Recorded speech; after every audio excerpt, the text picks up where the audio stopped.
So, go ahead. Gary Vaynerchuk from, where's the name of that place in New Jersey? Springfield. Springfield. Wine Library, formerly known as? Shoppers Discount Liquors. Awesome. Your family opened the shop when? 83. And they are from Eastern Europe, Russia? Yeah, Belarus. I was born in Belarus. And came here when you were 3? Yes. Rock on. Impressive. I tried to be. That's So pretty impressive. Mom and Dad opened the shop, and it was what upon the first day? You know, it was a liquor store, lots of liquor and beer, lots of beer. Beer was 50% of the store. And because we were in that Short Hill, Springfield area, there was some wine demand. And so Shoppers Discount Liquors, around 14, 15, I got involved. And, you know, I wasn't Even though you're below age? Even though I'm below age. I wasn't drinking. I just had no interest in beer and liquor. I was not the normal teenager. That didn't get me excited. I didn't want to drink it, and it wasn't that cool to me.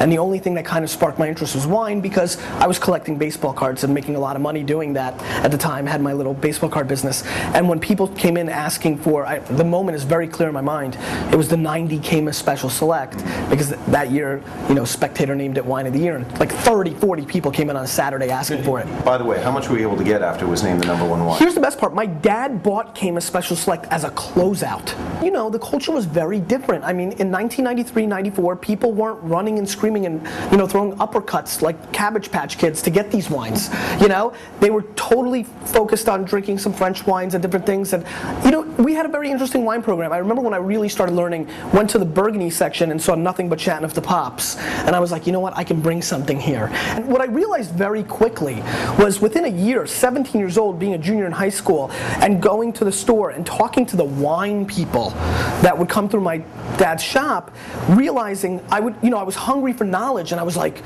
hey, do you have any Chinon?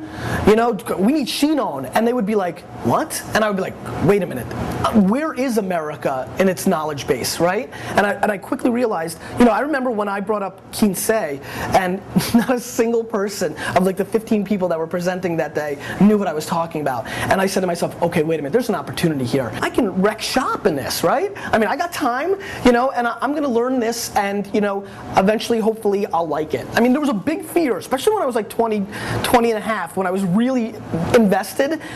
I was really scared I wasn't going to like wine. I mean, and that first year was difficult for me, 21 to 22. I'm not drinking wine at this point. You were buying all of these cool appellation wines, yes, based on your reading? That's totally based on reading. So how did you know the quality of what you were buying was in play? I relied on the critics. There's no doubt in my mind, and I'm going to apologize directly this way, there's people that I probably told Chateauneuf de Popes was 100% Pinot Noir. I mean, I was 15, I was like so excited. I was just wanted to get, even then, wanted to get people. I remember I was obsessed with getting people not to drink Kendall Jackson Chardonnay, because that's. What do you have against KJ? I had nothing against KJ besides the fact that every human being that walked through my dad's store wanted a case of it.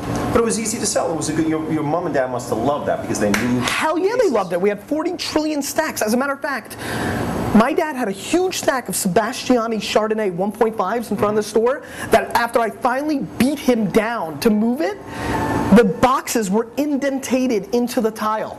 I mean, it was there that long. And so, you know, at a very young age. Do you have a monument to that wine now? We actually, I do have a bottle of it. And I have a bottle of Kenwood Chardonnay because that was my go-to for the Kendall Jackson people. And of course, you know, I'm 17, I look like I'm 9, people are coming in, I want a case of KJ, and I'd be like, no, you don't. You know, you need Kenwood. You know, it was just like, there was a lot of passion. And, you know, when I started Wine Library TV in early 2006, it really just became this new formation of what I did in 1993 and 94.